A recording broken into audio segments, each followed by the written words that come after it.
Madın ya bacım. Ha? Sorma anlamadım. Yani kadeh versen kesinecek ortada. Ben gerçek miyim? Öyle Ben ya. neden buraya geldim? Beğenip beğenmeyebilirsin ama Çocuğun- yaptırmış yani görmüyor mu aynada Ya yapıp tam- yaptırmadığını, Ama işte ne olduğunu. bence bu toplumsal bir baskıdan dolayı böyle oluyor. Ay, Şimdi bunu konuşalım. şeye bakın, çıtaya bakın. Agatha Kendimize- Christie'ni okumadınız mı diye soruyor. okunur İnanılmaz. ya. Herkese merhaba. Ayşem'le Ne İzlediğin yeni bölümüne hepiniz hoş geldiniz. Hoş geldiniz. Nasılsın Nevra Ayşem Savaşçı? İyiyim Orçun Hoca, sen nasılsın?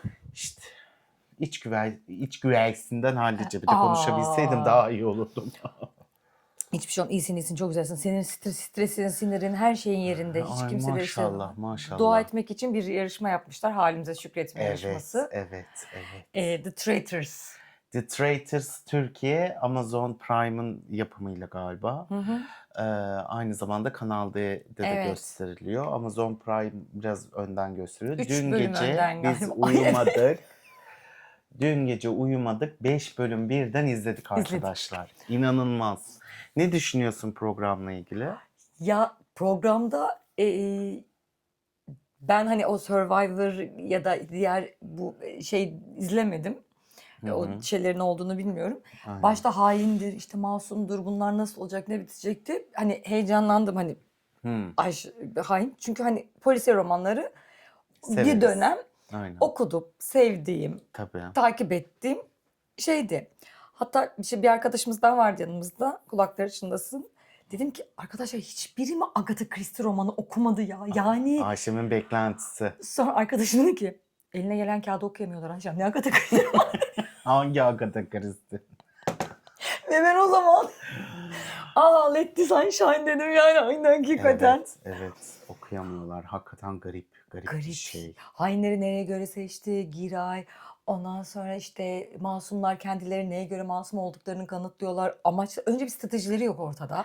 Yani para mı kazanmak istiyorlar yoksa haini mi çıkartmak istiyor? Çünkü amaç Giray onlara diyor ki haini eleyin para da arkadaşım. 800 bin falan ilerliyor. 100 bin arttırılıyor. 100 bini şu anda telefon alıyoruz öyle düşünün. Her yarışmada bir telefon parası. Haini eleyemiyorlar. Hain yok. Evet. Giray'da bulamıyorlar. başta bir şekilde elemeniz gerekiyor. Ama bence şöyle bir şey var. Giray bilmem kaç bölüm yani 3-4. bölümde sürekli onlara arkadaşlar haini Kendinize bazen gelin. ödüllendireceğiz, bazen cezalandıracağız. Hainleri bulmanız gerekiyor. Bu bir hain oyunu, bu bir yalan söyleme oyunu. İşte hiç kimseye inanmayacaksınız. Bunları söylüyor. Ama Giray'ın bizdeki hazır bulunuşluğu gülme üzerine, espri üzerine ve ironi üzerine ya kimse ciddiye almıyor. Ta ki Cembe eleniyor. Abi dur oyunu anlatıyorsun ben. Ayşem. Sen de programı anlamadın ya bacım. Sorma anlamadım da.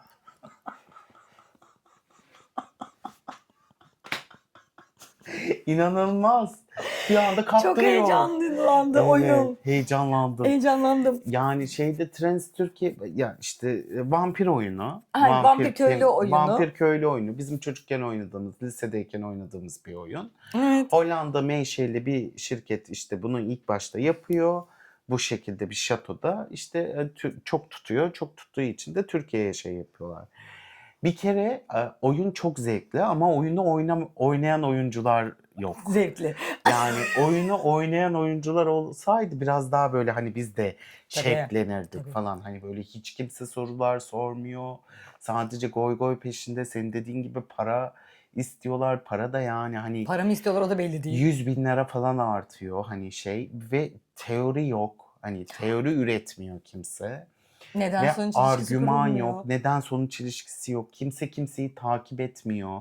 Sadece bir çember oluşturmuş kendisine ve o çember dışında gitmiyor. İşte herkes böyle güçlenmek istiyor yarışmada ve herkes yaren bulma peşinde gibi. Yani böyle çok enteresan ve böyle konuşulanlara ya da şeylere bakınca böyle bir şey oluyorsun. Arkadaşlar oyun, hani oyundasınız ya. Hani bir oyun oynamanız gerekiyor ya canlarım benim. Arada Hani hatırlatanlar neredesiniz? oluyor aslında. Evde yoklar hani. Evde Arada yok. hatırlatanlar oluyor da Hani demişler ki, unutuyorlar Giray demiş tekrar. ki arkadaşlar ben bir şato kiraladım. Amazon'da buraya kamera yerleştirdi. Gelin şöyle takılalım bir 10 hafta falan demişler gibi. Yani gelin takılalım. Hani 20 kişiyi de almış kimse birbirini tanımadığı. Giray böyle korku evi işletiyormuş gibi bir durum yani. Hani Kadıköy'de korku evleri vardı bir ara çok meşhurdu. Hala da gidiyorlar YouTube'da videoları var ya fenomenler falan. Onun gibi bir şey olmuş yani. Giraycığım canı sıkılmış. Ama o Hani şey işte şey evi, olmuş. yani korku evi değil günün sonunda. Yani benim Dedektiflik düşüncem evi. öyle. Aynen. Başlayalım o zaman ilk bölümden. 5 bölüm izledik mi beynimiz sulandı azıcık. Azıcık evet. Evet yani böyle ambele olduk böyle konuları soruları falan görünce şoka girdik yani ne falan diye Benim böyle. kendimi vampir köylüleri oyunu oynarkenki aklım. Ben aklımca strateji geliştireceğim ya, evde yok. Ha. Ona ben bir şey tutturup ilerlemek Sen gerek, evde varsın stratejisi. oraya göre. Ben sana söyleyeyim. Ciddi Sayın hiç misin? değilse dramaturji yaparsın yani söylemlerden. Bunlar hiç o küçük sarı çıyan herkese böyle şey Ama yapıyor. açık açık konuşuyor kadın. Açık açık konuşuyor. Çat Selim çat. de birebir mülakat yapıyor. Zaten hainler yani evde yoklar arkadaşlar hainler hiç. Hayır. Bacıma bir şey Ama diyemem ben. emir gibi hain gibi hain Bacım. en yakınını eledi. Ama en yakını eledi. kimdi? Emir'in. Poyraz. Dakika bir İlk gol bir. dakika Tamam, okey, ilk birinci bölümden bölüm. beri başlıyoruz. Aynen ilk Bunları bölüm. bir sosyal medyada izlemişsiniz. Basılıyor. Bunlar 20 tane Selim Bey'e anahtar veriliyor. Daha doğrusu Selim Bey'e anahtar. Baştan alıyorum. Şatoya giriyorlar. Herkesin şatoda odaları var. Bu arada Brüksel'e yakın bir yerde çekiliyor. Belçika'da yani. Hı hı. İnanılmaz beni böyle geçiştirdi. Evet. Sonra kim dağıtsın anahtarları? İçinizde karar verin diyor sunucu. Onlar da Selim Bey'i seçiyorlar. Tabii. Selim Bey de Yüksek gıttır mimar gıttır olduğu gıttır için Selim Bey. Aynen. Yaptığı alıyor evlerle anahtarları. meşhur. Pembe şat odamız. Aynen. Anahtarları tek tek dağıtıyor ve 2 tane anahtar kalıyor. Kalmıyor. Kalmıyor. 2 tane anahtar kalmıyor. 2 kişiye anahtar yok yani. Verimi. Biri Selim, biri de Melih. Melih. Selim ve Melih. Sonra Giray diyor ki Selim, Melih.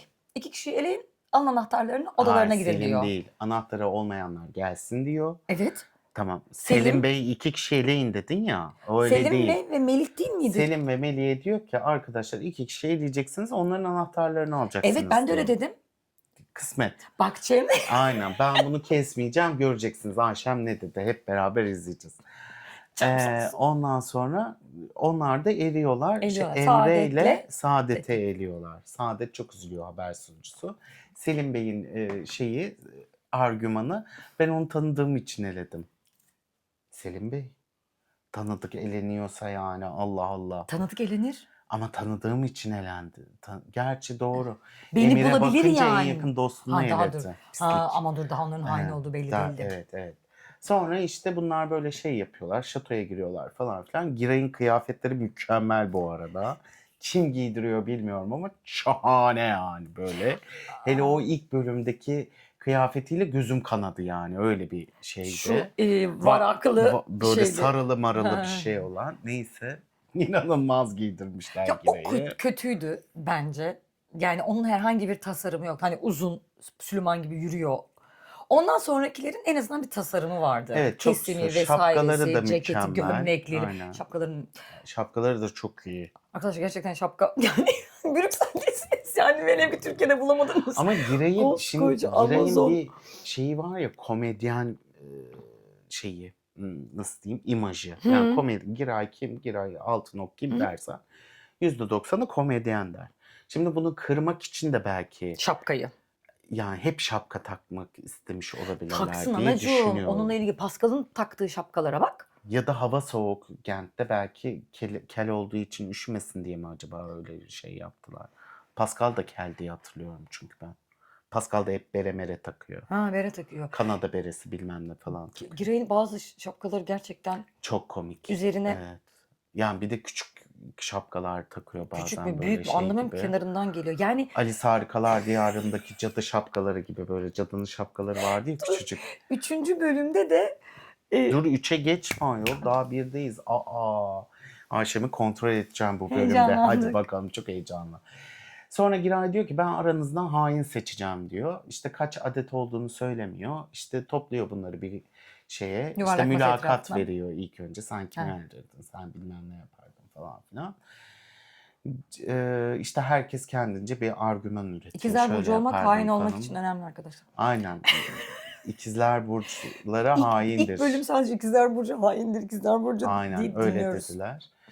Ondan sonra neyse Giray 3 kişi seçiyor. Özgür, Emir, ve Selim. Selim'i neden seçtiğini hiçbir farkında değilim. Selim seçildiği anda suratından ben hainim diye okuyor. Yani bir alnına dövme yazdırmamış. Ama gel gör ki diğer 19 kişi kör.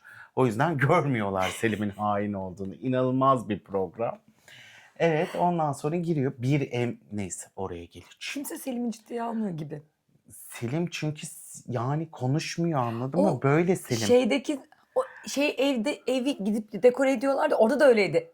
Yürürken falan evde hatırlıyorum. Aynı Kadınlar mimik beni ifadesi çok iyi yapış. Bir de kandırıyor falan diyor. İnanılmaz bir tip ya. böyle yürüyemezsin. Yani Ondaki başına kadınlar vur beni böyle hemen yürüyemezsin. kandırır. Allah Resmen aa. flört etti. Tabii canım. Ya ben öyle anladım. Çok özür dilerim. Ama Günahınızı almayayım hani ama şimdi şöyle, beğenen bir kadın varsa beni hemen kandırabilirsin flörtüydü o. bu izleyenlere de mesaj veriyor. Ya artık bilemem. Bekar mı acaba? Bir fikrim yok, araştırmadım Ama Selim senin yorumun Bey'i. çok iyiydi. Hetero olduğunu anladım. Aynen, hetero olduğunu anladık Selim. Hani helal olsun sana, kadınlar beni hemen şey yapar. Ay. Neyse, ondan sonra işte seçiyor 3 şanslı kişiyi hain olarak. Bunlar tabii hainler, birbirlerini de bilmiyorlar.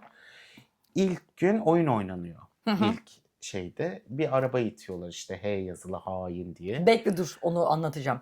Giray topluyor etrafa arkadaşlar. Giray çok ciddi bu arada. Aşırı ciddi, yani işini o kadar ciddiyetle yapıyor ki ilk başlarda çok gülüyorsun çünkü Hala gülüyorlar biz senin yani. imajın böyle, hani Giray'ın imajı sende öyle oturmadığı için Hı hı. gülüyorsun. Ama Giray profesyonel bir oyuncu olduğu için o atmosferi ve aurayı bir anda sağlıyor. Yani hani içinde o Hı. inanmış, onun inandığına inanıyorsun ama sen izlerken diyorsun ki ay keşke Ve diyorsun. oradakiler inandı mı Giray'a? Öykü Serter'i ben çok aradım. Öykü Serter o sunsaydı var ya, orada kırbaçla Ama çılap işte ben de çılap sana geçirirdi. dedim, o Giray'ın şeyleriyle benim kafamda olan o. Hani Giray'ın hatırladıkları imaj, akıllarına ilk gelen şey, çağrışımı, ne bileyim, Kemal Sunal'a Çağban şeyi ve hani saf imajı yapışmış gibi, yani kimse Evet. Kemal, aynı şeyi Giray'da da yaratıp oyuna geç girmelerini sağladı bence şeyler, yarışmacıların. Bu bir stratejiydi. Ama İlkay bir bölümde şey diyor, Giray hatta ilk elendikten sonra çok gerdi beni diyor. Aşırı Ama gerildim işte şimdi diyor. İlkay yaşlı olanlardan. Hayır, Giray orada avra olarak veriyor zaten o Ama onu gerginliği. ben Ama izleyici olarak almadım demek ki. izleyici olarak, çünkü benim bizde tuzum o kuru. kod olduğu için hani biz rahat rahat koltuğumuzda izliyoruz yani. Çekirdek çitleyerek izledik mesela. İnanılmaz. Bizim görüntüleri Kilolarca. aynen kilolarca çekirdek yedik. Ondan sonra çekirdek çitleyerek izlediğimiz için rahat. Ama Giray oyuncu olduğu için o atmosfere giriyor. Onda Ha, o hemfikirim. giriyor. Ama diyor ki ulan Öykü Serter sunsaydı bunu, eyvah eyvah neler çıkardı oradan Ne diyorsun. giydirirlerdi. O Öykü var ya, bir karıştırırdı orayı arkadaşlar. Bir karıştırırdı. Kaos içinde kaos olurdu yani. Ya internette Beren Saat'e teklif gitmiş Beren diye Saat duydum. Doğru mu minnoşum yanlış mı benim bilmiyorum. ya. Beren Abi Saat çok çok minnoş. komik olmaz mıydı? Alice Çok pütü Harikalar pütü bir Diyarı'nda kadın o gibi. yani. Pütü pütü. Yani böyle Petibör. yani Pütü işte pütü. denebilir. Yani böyle Beren Saat oraya gitseydi arkadaşlar kavga etmeyin, barışın falan. Arada şarkısını söylerdi falan yani. Hani Ha, hiç şeye gereği yok. girerdi. Neydi şarkısının ismi? Kozuk, Kapitalizo. Kapitalizo. Tabii Kapitalizo'nun göbeğindeyiz şu an. Ondan sonra neyse Giray işte oyunu anlatacaktım. Ha! Giray H'yi görüyor. Dönüyor ki arkadaşlar diyor. Sizce bu H'nin anlamı nedir diyor. Herkes böyle bakıyor, tamam mı? Diyor ki hainin H'si. İnanılmaz bir tanıtım. İnanılmaz çok yani. Metninize kurban. Aynen. Çok iyi yazması, o ayrı. Yani ben bunları ya o şeyi bence bilinçli oluyor ya, o Giray'ın söylediği cümleler. Yani yo gibi. Gül o sarkastik bir yerde hareket Evet, ediyor. doğaçlama Benim için yapıyor öyle geliyor ve arada. ben çok eğleniyorum Giray'ı. Giray'ı ben de çok Timsah eğlendim. gözyaşları. Aynen öyle şeyler söylüyor arkadaşlar. Çok ilginç kelimeleri var. Cümleler konuşuyor falan. İkizler Burcu bacım ama Kadra- Burcu bacım Ha. onu anlamadı. Aynen. Hain H İkizler olduğunu. Burcu. Evet, İkizler Burcu önemli. Hain de çok önemliymiş. Onu öğrendik. Normal hayatınızda ikizler hainlik de yapabilir. Bilmiyoruz. Takipte kalın. Ondan sonra neyse işte bunlar arabayla ittiri ittiri şey yapıyor. Hülya bomba. Yarışmanın bombası Hülya. Bütün herkes arabayı itiyor. Hülya kendini anca getiriyor. Ha şöyle Arabanın arkasından. Çocuklar, çocuklar. Bir de diyor bal ki kimse bana yardım etmedi. Ablacığım senin koşmasına mı yardım et? yarışmaya ihtiyacın var ya, millet seni sırtında mı taşısın? Arabaya mı atsalardı seni hadi koş bil diye yani. Hani tamam yaşın var anladık hani şeysin falan ama yani hani böyle yarışmacılar birbirlerinden enteresan tipler Şöyle zaten. balyaların olduğu eski zamandaki at arabaları gibi bir arabayı Evet. çekiyorlar kendi. Atlar yerine kendileri çekecekler. İşte bir kısımları diyorlar ki kızlar yanlara. Ana ana. Kızlar yanlara diyor biri. İşte bir tanesi erkekler arkada önden geçsin de böyle kendilerini gidiyorlar ve bir, iki, üç tane nokta var. O üç noktada arabayı hep birlikte itmeye başladıklarında 3 noktada 3 kişi elensin. 3 noktada 3 kişi elensin. Her noktada 3 kişi elensin diyor. Ha, Elenenlere de görevler veriliyor. aynen. Verilen görevleri söylenen sürede yapabilirlerse ekibe yani belirli bir zamanda o H harfini ateşe doğru götürmeleri gerekiyor. 3 dakika kazanıyor oluyorlar. Ve asla 3 dakika kazanamıyorlar. Aynen. Hiçbiri kazanamıyor. Hiçbiri kazanamıyor. Hülya Hanım ay biz bunu nereye geçireceğiz? Biz gerçek miyiz? Biz neden gel? Banu Alkan gibi dolaşıyor ortalıkta. İnanılmaz bir tip. Hülya Hanım senin Ben havan nasıl neden olursa bu olsun şeydi? bizim havamız Aynen. güzel. O gerçekten havayı tutmaya Hakikaten. çalışıyor. O kendi havasında hiçbir yarışmayla alakası yok. Sadece çocuklar çocuklar diyor. Çocuklarım da ben yapamıyorum da ay hiç böcek şakası peki. O gelelim. Ay sivrisinek vardı. Kara sinek ne ki bu içine girdi. Kız orada kilitlendi böyle şey oldu. Fobisi varmış. Ay, diyor ki bir de ders veriyor gençlere. Diyor ki hayat böyle bir şey değil çocuklar. Biz neler yaşıyoruz. Siz bir böcekten bu kadar etkilenemezsiniz diyor. Hülya Hanım aynı zamanda bir hayat dersi de veriyor tecrübesiyle bütün yarışmacılara. Helal olsun. Bence Hülya Hanım 20'li yaşlardaki jenerasyonla yeni karşılaştı. Yani had bildirmek bana bunu yapamazsınız. Biz 20'lerimizde bizim evimizdeki insanlar der miydik onları? Hülya şok. Hülya Ertesi her sabah şey. özür diledi yani. Zaten kimse de şey yapmıyor. Ha Hülya ile işte onlar dedi konuşmuyor. ya benim fobim var dedi siz diye beni niye zorluyorsunuz? Bakın benim sınırımı zorlamayın diyor. Yani orada yaşlı kurulan bir iktidar yok o masada. Hülya Avşar'a böyle bir... Ay Hülya Hülya Avşar Avşar... seni andı. Hülya Avşar beni andı. Neden acaba beni andı? Gıybette konuşacağız çünkü. Yani Hülya Hanım böyle Banu Alkan gibi bir tane peluş versen, bir tane kadeh versen gezinecek ortada. Ben gerçek miyim? Öyle Ben ya. neden buraya geldim? Çocuklar. Çocuklar neden benim çayıma doldurulmuyor falan diye hizmet de bekleyen bir kimse anladı.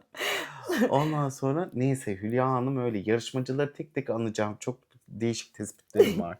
Sonra ilk şeyde böcek yarışması önce böyle ittiklerinde Böcek yarışması yok ama ayol. anladım Böcek işte üstünde. böcekten önce yarışmada Ayşem'e son 5000'in noktada bir anda 3 fazla geldi. 3 kişi Çok eleniyor. bilgi yüklendi Ayşem'e. 3 kişi eleniyor. Şeyi çekenlerden bir tanesi de kim kalıyor orada çeken? Yaren. Yaren mi kalıyor? Yaren duymuyorum. Duymuyorum Yaren diyor. değil miydi? Yaren miydi, Özgür müydü? Özgür değil, Değil, Yaren o zaman. Yaren. Yani. Özgür halkayı atamamak için Ha, elinden geleni evet. yapıyor. Ay bu çok anlatamıyorum falan diyor. Özgür o zaman bilmiyor Neyi hain bilmiyor? olacağını. Hayır biliyor be. Ha, Hain hainden sonra olduğunu biliyor. ay benim sıkıntı değil. Ondan Sıkıntı değil de bana sıkıntı Ayşem. Sana sürekli bir şey hatırlatmak zorundayım ya bir tane. çok özür dilerim. Neyse hiç problem değil. Günün sonunda Yaren de o at arabasını iter pozisyonda oluyor ve Yasemin yürüyün. Hepsi grubundaki Yasemin. 2 tane Yasemin'imiz var burada. Sen erkeklere ayak bağı oluyorsun orada. Bağırdım çağırdım gelmedin. Benim gibi antrenmanlar yapmıyorsan orada ne işin var? Gibi bir söylemi Erkek kadar var. güçlü değilsin. Deyip bunu kameralara söylüyor. Yasemin'cim, erkek eşittir güç müdür? Kadın eşittir güçsüzlük müdür? Neyse bunu yapmıyorum zaten arkadaşın. Sonra oflar.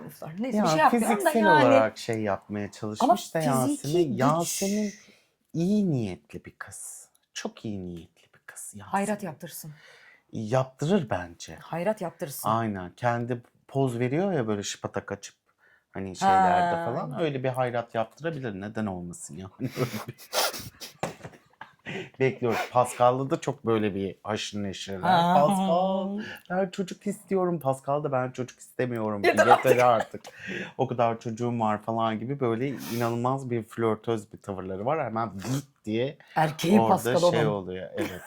Erkeğin İkisi de güçlü. sporcu. Tabii sporcu olduğu Artık için. ne olacak Ne gerek bilmiyorum. vardı Evet. Yasemin yani böyle Bu gaza arada geldin. kadınların söylemleri çok erkek dilini besleyen söylemler. Misal? Yani yarışmacıdaki Hı. bütün kadınların Hı. mesela. İşte bu erkek işi, bu bilmem ne işi. Erkek o şeyi yapar, erkek bunu yapar, erkek şöyle yapar, erkeksiz bilmem ne yapar falan. Hatta Öykü değil, Özgür, Yasemin için erkek sever dedi. Ha evet. İnanılmaz bir tip. Sen de erkek tanıyorlar birbirlerini. Hayır, tanımıyorlarmış. Öyküyü tanıyor Özgür. Öyküyü tanıdığı için kışkırttı ya. Evet, üstüne Sürekli sağlık. böcek böcek böcek böcek diye koşturuyorsunuz. Öykü tam bir sinsi sarışın. Ay Öykü demişim, çok özür dilerim. Ay, kafam Özgür. karıştı. Özgür tam bir sinsi. Özgür tam bir sinsi sarışın. Ama onu da hainlikle pekiştiriyor. İkizler Burcu olduğu için çok rahat edebiliyor onda. Açık. Bir de diğer Yasemin'imiz var. Arkadaşlar o dudaklar ne? Yapma. O dudaklar ne? Allah aşkına ne? Yazık günah, güzel yüzünüzü böyle yan çizgisi yok. Sadece 2 tane et koymuşsun gibi üst üste. Çok yazık ya. Bak 23 yaşındaki kızlar neler yaptırıyor yüzüne ya. Yaşlı gözüküyorsunuz, güzel gözükmüyorsunuz. Yasemin'e bak. Hepsi Yasemin nasıl? Işıl ışıl parlıyor kız. Parlamıyor mu? Parlıyor. Çok fresh gözüküyor. Diğerleri kart. Ama öyle. Öyle 23 yaşındaki bir insanın o dudakları, o şeyleri, o... Özenmiş, kendini öyle Ay, mutlu hissediyor. yazık günah Bak okey, ya. beğenip beğenmeyebilirsin ama Hayır. yaptırmış yani, görmüyor mu aynada Ya yapıp yaptırmadığını, Ama işte ne olduğunu. bence bu toplumsal bir şey, baskıdan dolayı böyle oluyor. Bunu konuşalım. Evet, toplumsal baskıdan dolayı 23 yaşındaki bir kızın o kadar dolguydu.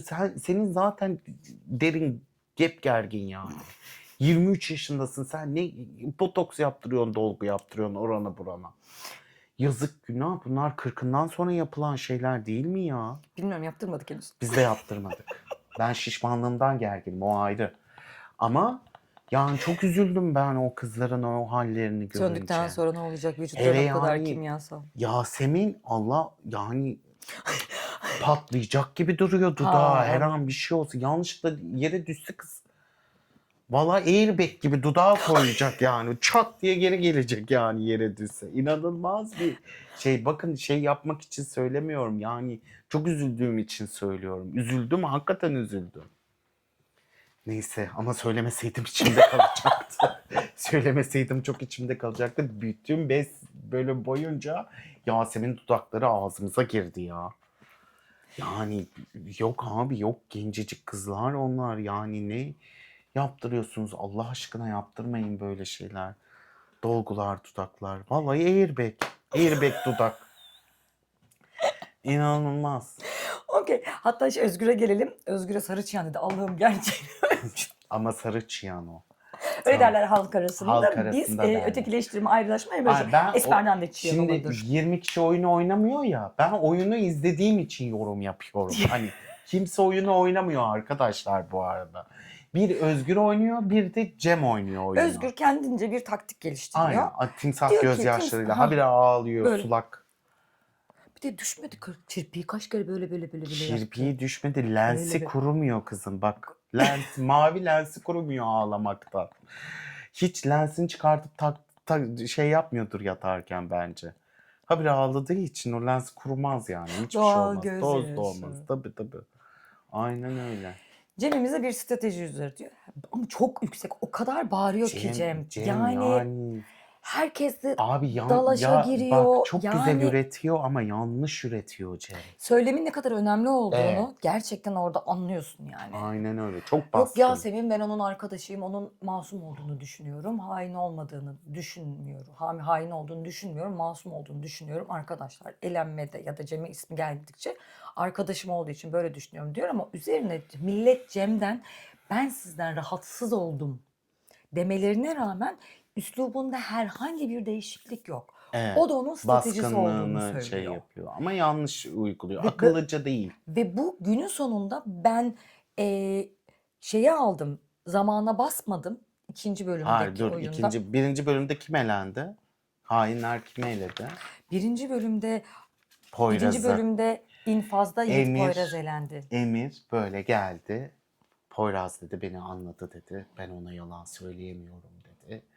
O yüzden Poyraz'ı eleyelim dedi. Selim de bunun üzerine evet dedi. Selim de Selim dedi ki sonra tabii ki. düştü Selim her şeye performansı. evet diyor. Hangi performans? İlk konuşmada bir fikir üretebiliyordu. Hangi konuşmada? Yani İlk hainler elemede toplantısında. falan. Yo 4. bölümde de bayağı hainler. konuştu. Ne dedi? Çok iyi oynadın, ne güzel yalan söyledin. Şöyle yaptım, böyle yaptım. Aynen. Özgür'ün üstüne Oscar'lık yürüdü. oyunculuk oyun. dedi. Ben çünkü oyuncu olmak istiyorum. Aynen. Oyunculuk performansı çok iyiydi Özgür'ün Bir de benim bu ikizler arada. burcu.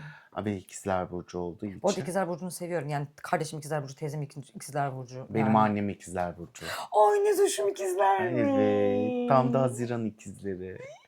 Aynen. O yüzden biraz drama queen deriz. Neyse.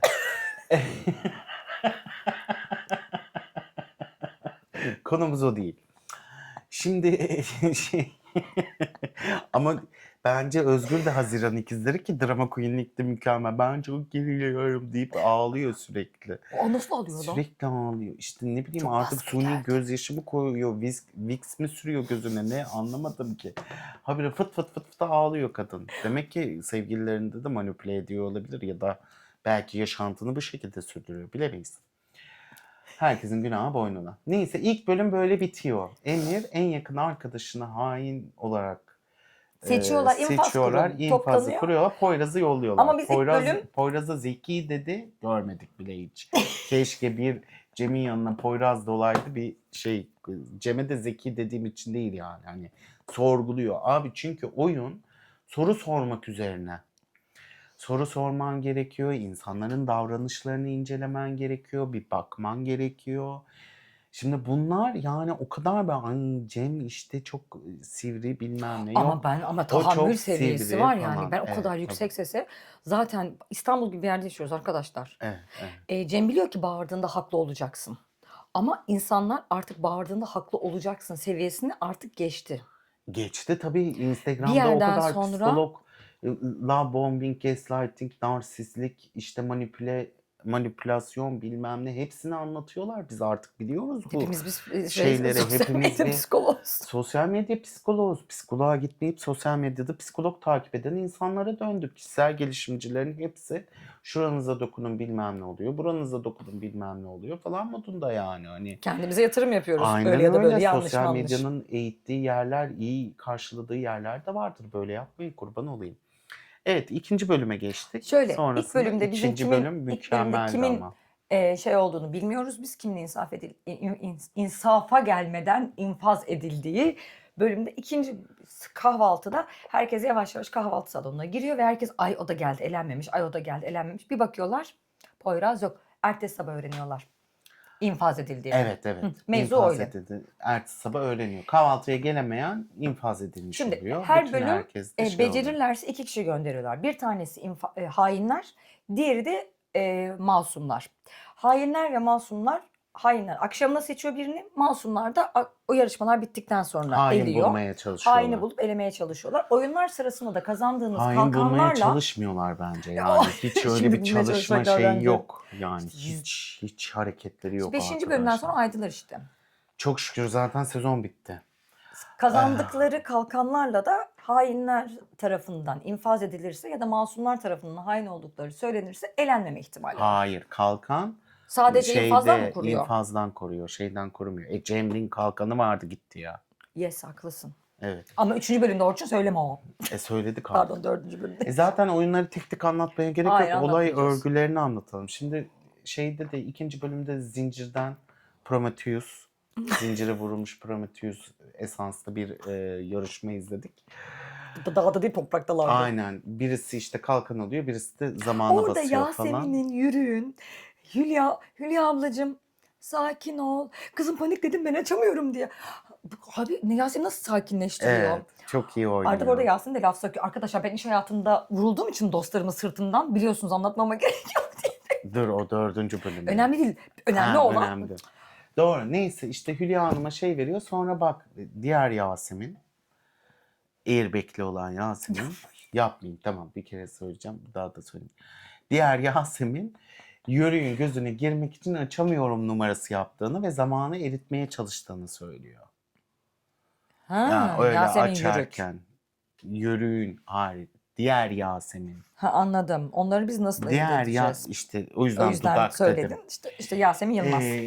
Yasemin Yılmaz işte ay bulamıyorum kilidi ya. Ona bile diyor ki kızım bulursun, Hülya Hanım bile açtı. Sen nasıl açamayacaksın diyor. İnanılmaz biterim. Bence doğru da biterim. Hülya Hanım koşarken şöyle diyor. Çocuklar zamana basacağım falan diye koşuyordu böyle. İnanılmaz bitir. Bak ya, Hülya Hanım'a nasıl yakışmış o yüzüne yaptırdıkları. Çünkü yaşı gereği okey. Değil mi? Hani ona döndüm bir anda. Evet. Ondan sonra neyse. Bunlar işte kalkandı mankan. Abi Yasemin en son çıkıyor bak. Hepsi Yasemin. Zamanında basıyor, içeride kimse yok ya. Ki kalkanı var. İnanın kalkanı yok. Kalkan Kalkan alabilir. alabilir yani. Kalkan Evet. orada var yani alabilir. Kalkan alabilecekken gidiyor zamana basıyor. İnanılmaz Yani iki bir seçenekleri tip. var bu oyunda. Zincirden kurtulduktan sonra ya zamana basıp ekibe 1 dakika daha kazandıracaksın. Herkes zincirlerinden kurtulsun. Ya da bir tane kalkan alacaksın. Kalkan da adeti belli. 3 tane mi Kalkanı 5 tane mi ne? alıyorlar. Ay işte neyse. Sayıda kalkanları var. Yasemin en sona kalmasına rağmen bizim işte Yasemin'cim, Şipagat Yasemin. Yapabildiği şeyden gibi.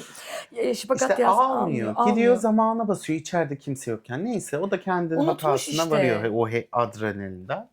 Abi kalkan alan iki kişi ben kalkan aldım diye sallıyor. Sallıyor. Ulan oyun oynuyorsunuz ya.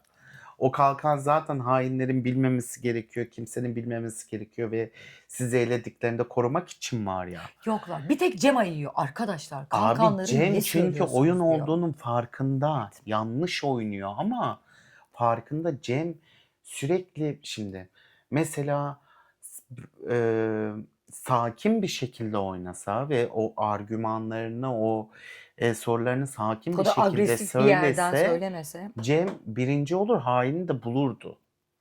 Buldu ki zaten Ama yani. Cem o kadar agresif ki. Cem'in bu arada ilk söylediği Selim. Çat diye Selim'i söyledi. Evet. Özgür'ü söyledi. Hı. Sonra tekrar Özgür söyledi. Sonra Emir'i tekrar Özgür'ü Sanki Özgür. söyledi. Çünkü Emir'le kanka olunca Emir yazmadı hiç. Kanka olmadı aslında. Emir onun yareni oldu. Öyle diyor Yaren de Yasemin'cim. olmadın da Emir... Yasemin öyle dedi ya. Ha, işte. Herkes senin ya. Ondan sonra neyse bunlar böyle şey oldu. Abi toplandılar. Hainler gitti. Masaya toplandılar. Hain bulacaklar, masumlar. Hı. 4. bölümde. Gittiler. 4. bölümde Üç- Cem eleniyor. ikinci bölümde biz İkinci bölümde Mert'i sürüyorlar. Mert sürüyorlar hiç konuşmuyor diye. Ha evet, bir de böyle şöyle bir şey var, konuşmuyor. Abi konuşmuyor diye Mert yani sürülür mü hiç konuşmuyor diye bir insan Bir ya. strateji oluşturuyorlar ama birlik olmuyorlar yani. Birlik yok. Abi aynı Türkiye'nin aslında yüzü. Biz de birlik olamıyoruz. Kim demişti arkadaşlar, hainler bir olmazsa, pardon özür dilerim, masumlar bir olmazsa hainleri bulamaz diye. Giderken biri mi söylemişti arkadaşlar bir araya gelin diye, masumlar bir araya gelin. İlkay Hanım. İlkay Hanım. Aynen. İlkay Hanım, masumlar bir araya gelmez. Öyle hatırlıyorum İlkay'cığım, bence sen güzel söylemişsindir. Bir araya gelmezse masumlar bir araya gelmez, hainleri bulamazlar. Zaten İlkay Özgür'ü de buluyor, Emir'i de buluyor. Ha, Ve şüphelendiğini söylüyor ama ikisini de yazmıyor mesela. yazmıyor. Sonra zaten onun Tabii şeyini Emir'le çekiyorlar. fıt fıt Çok oldular zeki yani. falan filan diye. Emir'le Madi oldular masadan. Ha evet. Ya sonra gittiler Mert sessiz diye Mert elediler. Abi inanılmaz. Gece de gittiler tabii. Hainler ne oldu? Cem'in koruma kalkanı almadıkları için Cem'i O yazdılar. aldığını bilmedikleri Cem için. işte orada çok yanlış strateji oynadı.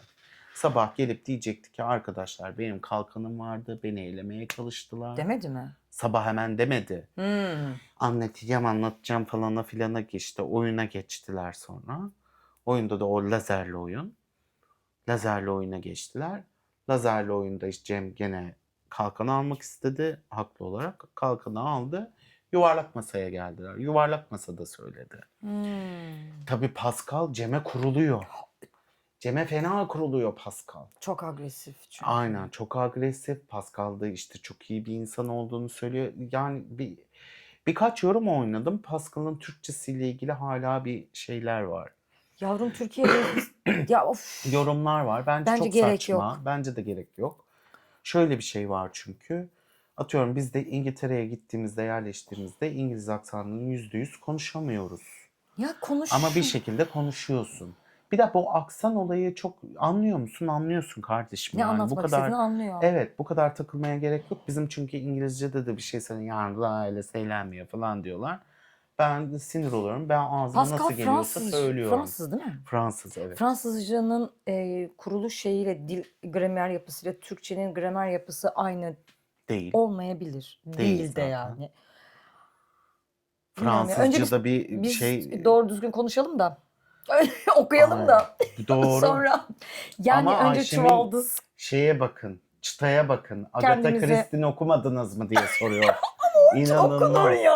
Ama böyle bir çıta da olamaz yani. Merak edip hiç mi okumadılar polisiye? Okumadı. Demek ki Gerilim. sevmiyorlar ama oyun oynamaya gelmişler işte. Gelsinler, önemli değil. Hiç. Neyse ama gene bir Özgür böyle yani şey Özgür direkt koydu arkadaşlar dedi. Aynen. Türk halkı dedi bir ne bir çalış dedi, bunlar dedi, ben dedi masum kız, küçük kız, ağlayan kız rolüne gireceğim dedi. Gittirebildiği kadar gidecek dedi. götürürüm Sonra dedi. dedi ben dedi başkasının şey göstereceğim dedi.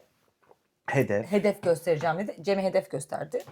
ve Cem de Ve elendi. ertesi gün Cem elendi. Aynen. Sonra işte ilk başta eleyemediler. Cem söylemedi hemen. İşte yuvarlak masada söyledi. İşte beni yazamayacaksınız, beni bilmem ne yapamayacaksınız. O olacak, bu olacak dedi. Hayır. Cem ertesi gün elenmedi. Bir sonraki gün Üçüncü elendi. bölümde Yaren elendi. Hı hı. Yaren kızcağızımız hiçbir şeyden haberi yokken elediler kızı. Kız böyle ha ha ha dişinde de bir pırlanta. Ha ha ha hi hi hi hi diye takılıyordu. Elediler kızcağızı. Hiçbir şey de yoktu. Neyse üzüldük ona. Ertesi gün oluyor sonra hainler işte şey yapıyor. Cem'e de kimse inanmıyor bu arada gidebileceğine. Abi oyunu mu unuttunuz? Kalkanı niye söylemedin diyor. Abi inanılmaz Kalkan. Yasemin o şey korumalı Cem'e diyor ki ben senin orada olduğuna inanmıyorum. Bence sana gelmedi. Sen hainsin diyor. Elenmek zorunda ya hain birine. O da diyor ki nasıl yani saçmalama diyor. Ben inanmıyorum diyor. Özgür de aynı şeyi oradan yürüyerek bütün şeye duyuruyor eve. Cem bence hain işte Cem'in kalkanı yoktu bilmiyoruz görmedik falan diyor. Zincirlerden kurtulma mevzusunda. Lazer'de mi? Lazer'de mi söylüyor bunu? Lazer'de işte şey yapıyor ya. Kalkan alıyor. Kalkan aldığını sonradan söylüyor Hı hı. ya. Bir önceki günün sabah söylese herkes onun %100 masum olduğuna inanacak. Ha, Ama söylemiyor. söylemediği için yuvarlak masada söylediği için Yaren eleniyor. Ve o yuvarlak masada ilk kez arabada İlkay söylüyor işte ben Emir'den şüpheleniyorum. Poyraz da Emir'den şüphelenmişti falan filan diye O yüzden elediler ortaya diyor. atıyor ve Özgür o kadar çok konuşuyor ki ve sürekli millete soru soruyor. Sen arabada böyle bir şey dedin ne demek istedin? Sen bilmem nerede böyle bir şey demek istedin ne demek istedin falan filan deyip şey yapıyor. Özgür Kaynatıyor biraz ortayı. 4. Selim bölüm. Bey de böyle nasıl? Ay Selim Bey de birebir mülakata gitmiş gibi. Herkes de birebir konuşmak istiyor. Onunla tanımak istiyorum, onunla şey yapmak istiyorum. Hemhal olmak istiyorum, bilmem ne yapmak istiyorum. İşte çabuk kanıyor. Bu arada bir bölümde Cem Minnoşumuz. gözlükle geliyor. Ya Cem gözlükle gördüm. Mikro ifadeleri gördüm. Dur. Mikro Ne? mimikleri. Evet. Mikro ifadeler için gözlük taktım diyor Cem. Ve gözlükten sonra Cem aşırı yoruyor ya insanları. Aşırı yoruyor. İyi niyetli biri olabilir ama düzgün sorular soruyor da çok yoruyor. Baş ağrısı yani Cem. bir de Cem şöyle bir şey söylüyor. Ertesi sabah ilk kahvaltı gününde birinci gün kahvaltıya geliyorlar. İnfaz kurulunun kimi gönderdiğini öğrenmeye çalışıyorlar. İnsanlar yavaş yavaş gelince Cem'in söylediği bu. Arkadaşlar soru sormamız lazım. Siz hain olsanız hain yanına oturur musunuz? Kimlerin yan yana oturduklarına bakalım. Ben bu cümleyi söyledim. Bakalım hainler öyle mi oturacak, böyle mi oturacak? Güzel sorular soruyor. Çok iyi sorular soruyor ama gerçekten. uslup işte dediğin gibi. Uslup çok kötü. Bir de yani böyle bir hani ne gerek var o kadar ego ile gezmene onun ya? Ya da hani neden öyle bir tamam belki normal Strateji hayatta yapmaya öyle bir çalıştır şey herhalde. yoktur, egosu yoktur ama bu değil yani mevzu. Sen onu yazacaksın, Ya da sen şunu sivrilmeye yazacaksın. çalıştı. Fena sivrildi. Sivrilmeye çalıştı. Tekrar eski ünlülüğünü almaya çalıştı. Bilemeyiz yani. Şu anda da oturup Cem'i konuşuyoruz mesela bütün program Ablan star boyunca. bebeğim. Aynen öyle. Champagne. Okay. Sonra 3. bölümün sonunda Giray'ın gene elbiseleri, kıyafetleri çok iyi. Mükemmel böyle karınca broşları, işte gravatında küçücük şeyleri Evet. falan filan. Güzel aksesuar. Aksesuarlar çok Sürekli bir güzel. şey takıyor. Kürk yakalı bir ceketi vardı. Evet. Onlar değişik. Giray'ı kim giydiriyorsa güzel. Tam böyle şatoya uygun giydiriyor. Dönem Giydiriyor. giydiriyor Belçika'da ama işte şapkaları işte ama ilk bölümden daha iyiydi. Gitgide güzelleşiyor. Avrupa'ya dönüyor. İlk bölüm çok kötüydü yani. 3. Aynen. bölümde Yaren sürülüyor arkadaşları tarafından, Evet. masumlar tarafından. Ve Sonra masum 3. olduğu bölümün inanılıyor. akşamında infaz kurulu toplanıyor ve İlkay'ı elemeye karar veriyor. Aynen. 4. günün sabahında İlkay'ın elendiğini öğreniyorlar. Ve şok oluyor herkes. Bu arada 4. bölümde Giray Çanakkale Geçilmez şapkasıyla geliyor. Yani Evet. bilmiyorum O hani yeni geçtik 18 Mart'ı ya. Kafkas şeyi. Kafkas şeyi mi? Aynen. Anlamadım. Orada. Yani ama Kafkas bak şapka şeyiyle değişimi yapmışlar. geliyor. O da tutmamış Evet. demek ki. Evet o da olmamış. Yani illa şapka takmak zorunda mıydı bilmiyorum ama Yakışıyor o ayrı. Ama yakışıyor da kendi özel işte hayatında daha yakışan yakışan oluyor hani ya. bir tane çok ünlü bir Kaskete İtalyan takılıyor ya. markası var kaskette. Biraz tuzlu ama ama çok güzel tarzdır. Bir de kafaya göre de yapar orası. Çok ünlüdür çünkü orası. Bir yaparız. Bir araştırın. İtalyan marka. Böyle servet değerinde falan şapkaları. 4. bölümde nasıl bir oyun vardı? 4. bölümde ne oynadılar bunlar? Dur bakayım Tren. Evet. Tren 5. bölümde miydi? Yok burada. Evet. Burada 4. 4. bölümde. bölümde Tren. Tren oynuyorlar arkadaşlar. Biri Aha ondan kırmızı, biri önce yeşil. Ondan önce test yapıyorlar. bir kişi. Ne bir Şimdi kişi? diyorlar ki Ha. Giray diyor ki 13 kişisiniz. 6 kişi bir trende. 6 kişi bir trende olacak. Bir kişi de benim yanıma gelecek diyor. O masum elemememiz gerekiyor diyor. Evet. Ondan sonra herkes Ekip de Yasemin'e karar veriyor. İlk önce Hülya Hanım Hülya diyorlar. Hanım Hülya diyorlar. Hanım zaten koşamıyor hani falan. Hep Banu Alkan adımlarında havuz başında parmak ucunda yürüyor Hülya Hanım evin içinde de. Ondan sonra diyorlar ki Hülya Hanım falan diyorlar. Sonra ters köşe Yasemin'i seçiyorlar. Hülya bozuluyor. Evet bozuluyor. İlk önce beni seçtiler çocuklar diyor. Çocuklar bu çocuklar diyor. Yeni nesil çocuklar çok yanar döner diyor. Bir öyleler bir böyleler cızbız gibiler diyor. Sonra kırmızı tren. Ondan sonra kırmızı tren, yeşil tren diye ikiye ayrılıyorlar. Trenden önce anket yapıyorlar. Kırmızı tren, yeşil tren. Aynen. Ondan sonra işte anket yapıyorlar. İşte duraklar en önce trenden sorular sorarak ona göre duruyor, Her hareket ediyor. istasyonda Ha. durakta duruyor. Soru Ondan soruluyor. sonra kim önce gelirse de o kazanacak falan. Yasemin'e diyorlar ki Yasemin'e. Yılmaz. Yasemin Yılmaz'a diyor ki Giray. sana diyor 2 tane seçenek. Bak Yasemin ona ekibe söylemiyor ama. Sana diyor 2 tane seçenek. Ya diyor 30.000 değerinde altın. Bu arada rakamlar öyle artıyor çocuklar. Yani hani değil. 100.000 200.000 artıyor. Hep iPhone parası artıyor yani. Ondan sonra ya diyor alırsın. Parayı alırsın. Kalkan alırsın ya da diyor Para. 30.000 TL kasaya eklersin diyor. O da diyor ki yalnız diyor işte Ben kalkan hangisini almak seçecek? istiyorum. Kalkan almak istiyorum diyor. Ondan sonra diyor ki hangi tren erken geldiğini söylersen ona göre kalkan vereceğim. O da diyor ki Cem hangi trende? O da diyor ki kırmızı. O zaman kırmızı gelecek diyor. Sonra alıyor kalkanı o çizmesine içine sokuyor. Çizgisinin içine. Ve diyor hani kime söyleyeceğini söylemeyeceğini sen bilirsin diyor. Söylemiyor kimseye. Akşam karar vereceğim Cem'in ben diyor. taktiğini yapıyor aynı şekilde. Hı. Demek ki yani Cem bir noktada haklı. Ondan sonra neyse gene yuvarlak nasıl oluyor. Bu arada trende her durakta biri iniyor. Kendini feda ediyor. Tren biniş noktasına ilk ulaşan trenin içinde olanlara veriliyor. Kalkan veriliyor.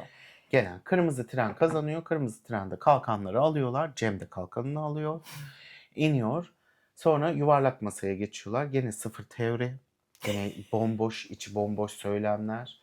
Zaten bizim ne uzaylılarla konuşan eski şarkıcı. Yusuf Güney. Yusuf Güney'in inanılmaz teorileri var. Hiçbiri dolu değil. Hiçbir şey yapmıyor. Yusuf Güney bak soru soruyor gene.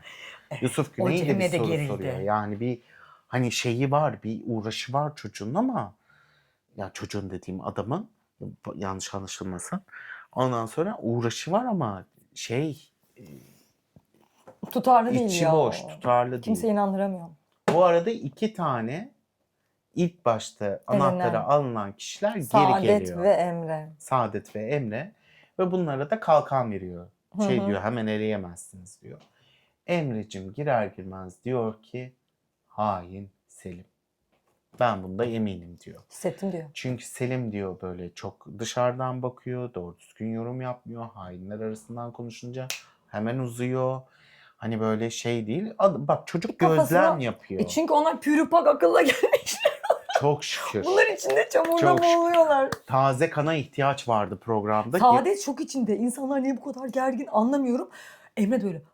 Saadet şey gibi böyle aman tanrım neler oluyor burada falan gibi. Saadet yani ah kızım neler izledik bir görsen falan diyesin geliyor.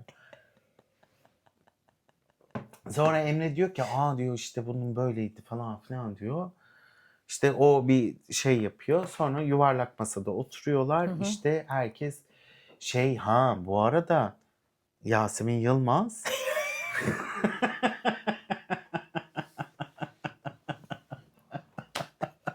sinirlerim salındı çünkü.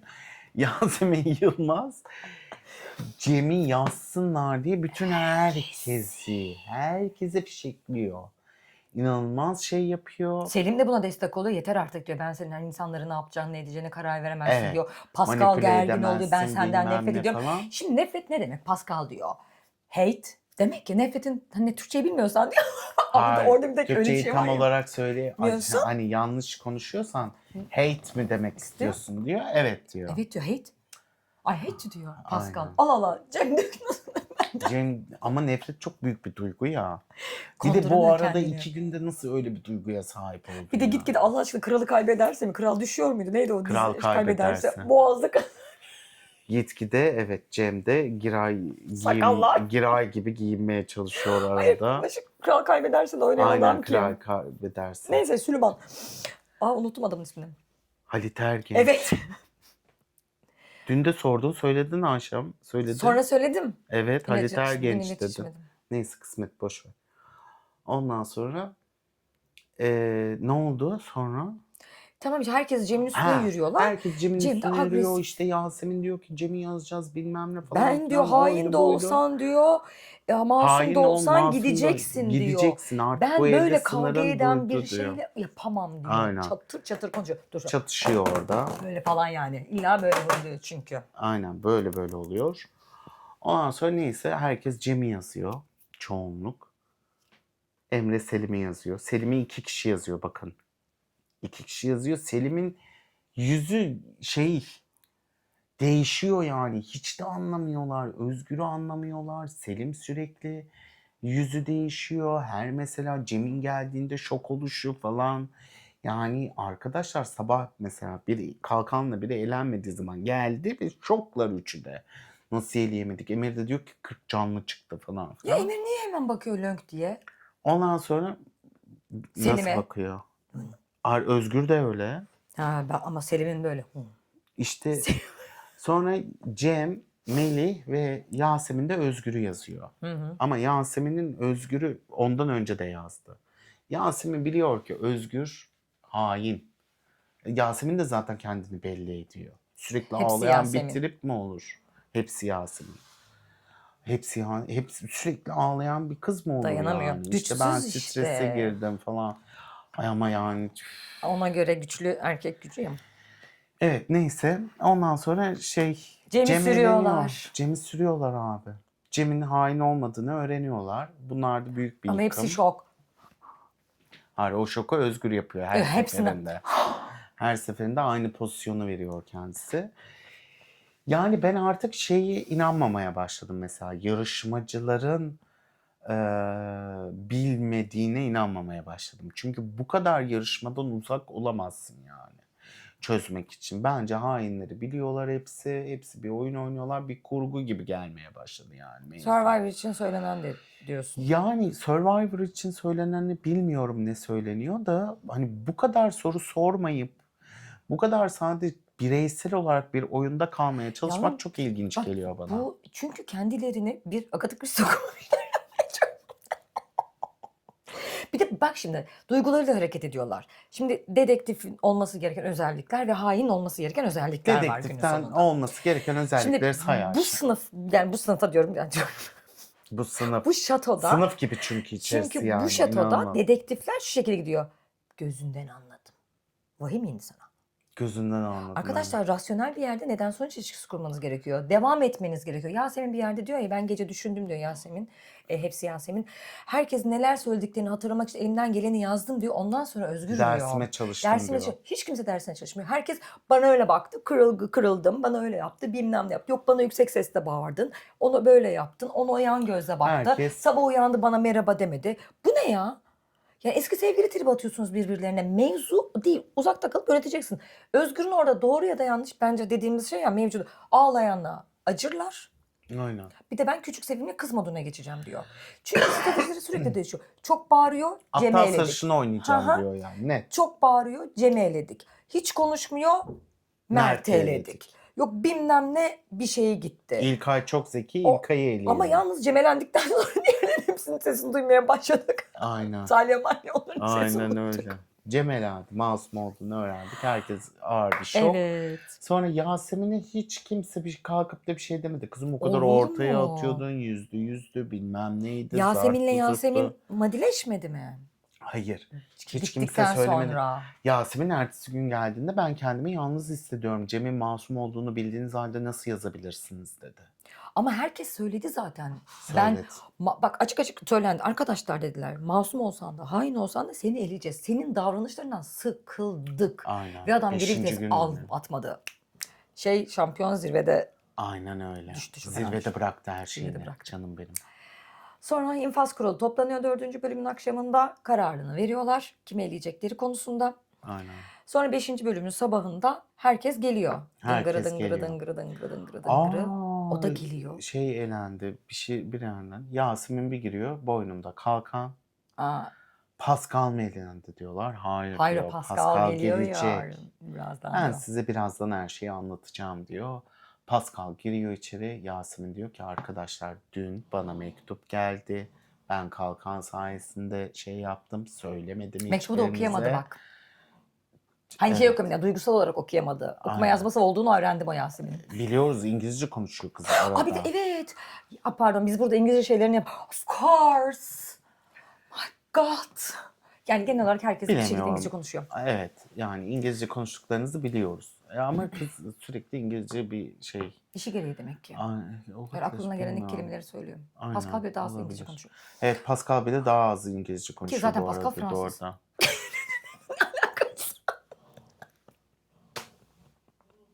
Fransızca. Cem'in bir yerde. Evet. Cem'in bir yerde Fransızca Pascal konuşurum konuştu. diyor. Tamam mı? O da Fransızca konuş abi o zaman diyor. Diyor Yasemin. Yasemin Pascal'ın manitası Fransızca Yasemin. bir şey söylüyor. Yasemin diyor ki ne söylüyor? Sen Fransızca biliyor musun diyor. Hayır biliyor musun değil mi? Ne diyorsun abi diyor. O da diyor ki ben Fransızca bilmiyorum ki attım diyor. İnanılmaz. Pascal diye şatonun içinde bağırıyor. Arkadaşım Pascal'ın Survivor'da diskalifiye olduğunu, birini dövdüğünü. Sen hiç mi? Ya hiç mi düşün? Ya adam sporcu, höyt höyt neyse ne yani. Hani adam futbolcu hani bu kadar şey bilmiyorum. Fazla medeni davranıyorlar bazen de gibi geliyor. Neyse gene hiç kimse soru sormayarak işte şey yaparak kız büyük bir drama queen kürkünü giymiş beyaz kürküyle ben tertemizim ifadesini vermek için. Kürküyle geliyor o gold rengi kalkanını göstererek beni elemeye çalıştılar. Ben çok şeyim bilmem ne %100 masum olduğunu kanıtladım diyor. İşte ben masumum falan deyip oradan yürümeye çalışıyor Yasemin. Yasemin yeni bir lider olma peşinde. Cem'i o yüzden yolluyor. Ve Yolladı. bunun içinde diyor ki Aynı şey. Melih'i de yollayacağım. Hı hı. Ben varken Melih burada olamaz diyor. Evet. Yarenleri mevzusu dönen o. Yarenleri mevzusunda. Melih de dişlik bir arkadaşımız. Sarışın şey Ya, olduğu için. Melih Evet. ya beni o kadar şahsına münhasır bir insan ki goy goyunu yapıyor. Gülü ben Melih'i ilk defa burada tanıdım. Kim olduğunu bilmiyorum. Baktım birilerinin sevgilisiymiş. O mu değil mi? Birilerinin sevgilisi. Melih. İrem Derici'nin Ha sevgilisi. İrem Derici'nin sevgilisi. Hala öyle galiba bilmiyorum. Öyle mi? Yani ben bir Instagram'ına girdim İrem'in bakayım diye. İrem'in postlarında var. A! İrem çünkü siler yani. Evet. Engellemez de siler. Sonra o kadar eğlenceli biri ki. Ben Melih'in hiç elenmesini istemedim ya. Ben Melih'i çok sevmiştim. Evet, Melis sevilen bir tip bu arada. Yani tanımıyorum yani o Ben de tanımıyorum. yüzündeki ifadeleri insanlarla eğlenceli bir tip ve insanlar kendilerinden farklı, norm içindeki, farklıdan kastım kendilerinin norm içindeki birini istemiyorlar. İstemiyorlar, doğru. Aynı şeyi için de söylediler. Ben çok sessiz sakin biriyim deyip Emre'yi mi Abi elemişler sessiz diye sakin olup Mert'i. da Mert o yüzden. Mert'i o yüzden elediler. Şeyi de Tara'yı da sürekli o şekilde Evet. eylemeye çalışıyorlar ya. Tara Kız hiç diyor ki konuşmuyor. arkadaşlar ben zaten bir rahatsızlık Rahatsızlık geçirdiğim geçirdim. için uzun zaman konuşamadım. Şu anda da gerektiği kadar konuşabiliyorum. Konuşmakta da zorlanıyorum. Ve güvendiğim insanlarla konuşuyorum diyor. Tara konuşmuyorsun diyorlar. Kız açıklama yapıyor. Hala diyorlar ki Tara konuşmuyorsun. Dinlemiyorlar işte. Genelde Türkiye'nin Yıl, sıkıntısı bu. Dinlemiyorlar. yıl neydi dur bir dakika. Yasemin Yılmaz. Yusuf. Yusuf. Yusuf da Güney. diyor ya Tara böyle girdi. Yusuf Güney o kadar yukarıdakilerle iletişime geçiyor, bir şeyler yapıyor, oraya gidiyor, buraya gidiyor ruhani olarak. Bir haini bulamadı Yusuf Güney. O ruhanilik Yusuf Güney'in seçtiği kıyafetlere yansımış. Doğru. Doğru. Yani ceketiyle Tabii. girdiği ve en son bir bölüm biterken Aynen. kapıdan çıktığı O kadar konuşuyorsan yani kıyafetini gerçek gördüm. zamanda da söylerlerdi uzaylılar. Ben odaklanacağım. İşte o diyor ben gözlerine bakmam lazım. İnanılmaz. Herkesin gözünde baktı haini bulamadı. Masum'dan başka kimse eylemiyor. Kimseyi eleyemedi yani Yusuf Güney. İnanılmaz argümanları. İçi bomboş.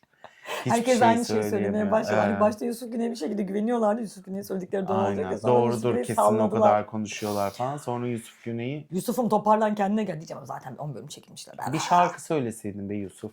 Sesini özledik. O şarkıcı da iyi bir şarkıcıydı sanki. Rafet Er Roman onu keşfetmişti. İki Evet. göçmen. Birilerini Evet. bulmuşlardı falan filan. Neyse Yusuf sonra uzaya gitmeye karar verdi. Evet öyle bir şey oldu. Neyse. O göçme mevzusunu devam ettiriyor. Aynen maalesef. Sonra 5. bölümde de şöyle bir şey oluyor. Sadece bir kişiye kolye verilecek. Karar veriyor. Evet. Kalkan bir kişiye verilecek. Ok atıyorlar. Ve tabancayla ok atıyorlar. Camlar yazılı isimli. Cama isimlerini yazmışlar kare kare.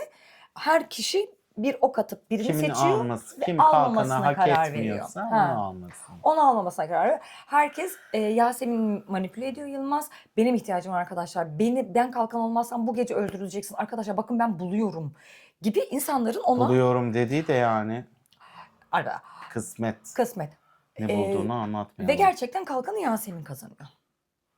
Evet. Ve diğer Yasemin'i vurmak istediği için Yasemin onu düşman kesiyor. Ne? Çünkü Cem'in kankası. Melih de öyle yaptığı için ne? Falan yapıyorlar. Ondan sonra Melih'e işte yapıyorlar. Hain dediğin kendini belli eder. İşte Yasemin'in %100 masum olduğunu bildiği halde işte onun kalkan almamasını istedi falan filan diye argümanıyla Emir atıyor bunu. Emir çok iyi bir yerden atıyor bunu. Emir'den beklenmeyen bir performans. Ama diğerlerinde performans olmadığı için hainler artık Bebeğim biz Cem'in ne gürültüsünden duymadık inanıyoruz. ki. Cem'in gürültüsünden duymadık ki bir şeyler. Kimi? Cem'in gürültüsünden kaç bölüm? Şimdi de diğerlerinin gürültüsü var. Olur mu? Tara'yı duyuyoruz artık. Başkasını duyuyoruz. Sesleri Evet, duymaya başladık çok günün şükür. sonunda. Evet. Songül geldi konuşuyor ne olduğunu anlamadı. Özgür vuracak. Dönüp diyor ya Yasemin'e. Yılmaz değil ötekisi Yürük. Diyor ki atamıyordun diyordu. Kadınlar atamaz diyordun diyordu. Bak bakalım dedi. Çat! Vurdu. İkinciye döndü tekrar vurdu. Bu arada her dışarı vurulan oklardan, kenarlarına giden oklarda para kaybediyorlar. Aynen. Bir de böyle bir şey var. Kazandıkları para gene bir iPhone parası. Ya çocuğa. Abi inanılmaz kötü yani. İşte neyse 5. bölüm bilmem ne falan derken gene bunlar Yuvarlak masaya toplanıyorlar. Gene haini bulamamak üzerine konuşmalar yapılıyor. Gene haini. Ve Yasemin diyor ki milyonlarca işte var diyor. Argüman var diyor. Milyonlarca teori var diyor ama hiçbirini söylemiyor mesela. Ne gördün, ne işittin, neyi Hiç tespit kimse ettin, hiç. söyleyemiyor ki. Hiç kimsede bir şey yok ama milyonlarca falan filan deyip duruyorlar. 5. bölümde de Melih'i yazıyor Meleği herkes. gönderdiniz Melih'i ya. gönderiyorlar ve Ne Melih'in kadar masum olduğunu bile bile Melih'i yolluyorlar ve sonra ki söylemleri şey abi çok hain gibi davranıyordu. gibi ne ya? Arkadaşlar hain özelliklerini okuyorum. Evet buyurun. Hainler bu kalemin gibi uyum sağlama özelliklerine sahiplerdir.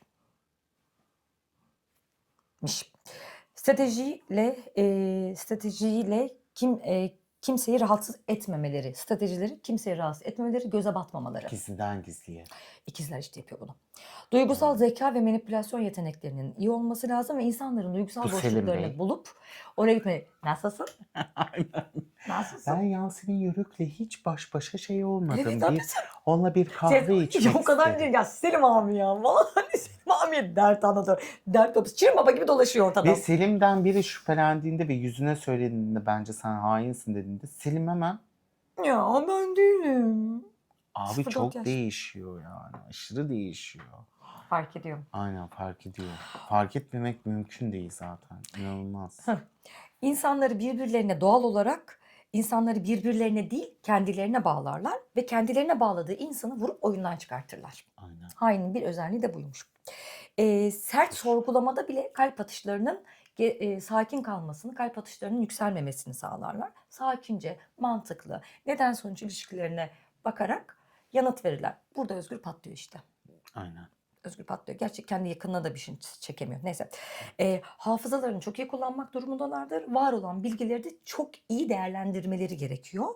Yani yalanlarını da unutmamaları gerekiyor. Çünkü bir yalan üzerine hareket ediyorlar. Kendi yalanlarını unutmamaları gerekiyor. Bu arada Giray sürekli arkadaşlar iyi bir yalancı yalana inanmak durumundadır. Zaten düz sürekli ipucu veriyor Aynen. başından sonuna kadar.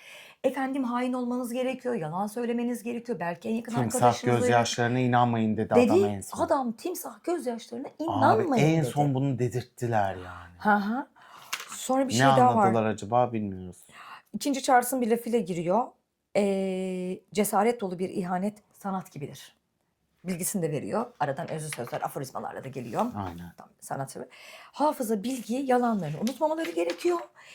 Vicdanını askıya almaları gerekiyor onların. Sadece bu bir oyun deyip rasyonel bir yerden bakmaları gerekiyor. Ki İnşallah. genelde bizim masumların yaptığı hikaye bu. Her şeyi kişisel algıladılar. Evet. Yarışa girdiler yani. Aynen. Unuttular. İyi empati kurmaları gerekiyor.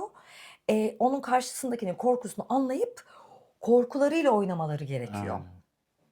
İşte bu da kişiselleştirmeleri mevzuları Aynen. olabiliyor. Ama yok. Aşırı özgüvenli Hiçbirini ve göremiyoruz ki. aşırı Hiçbiri yok. özgüvenli ve aşırı savunması olurlarsa hainler burada kendilerini ele veriyorlar. Abi İşte Cem'i hain olarak düşündükleri şey buydu. Aşırı özgüvenliydi. İnsanlar gıcık oldu. Belki de. hayır, soru soran tek kişiydi ya doğru düzgün. Yavrum soru soruyor da insanları Hayır, manipüle bak, etmeye çalışıyordu. Özgür'e soru soruyor ya da bir şey söylüyor. Oradan hemen Selim atlıyor korumalık. Ya Sonra evet, hemen orada Selim Emir nasıl atlıyor. oldu gitti? Abi siz yani hiç mi anlamıyorsunuz ya Ya şimdi şöyle bir şey de mevzuyu? olabilir. Selim ama hainlerden birine bir şey söylendiği zaman Selim hemen atlıyor.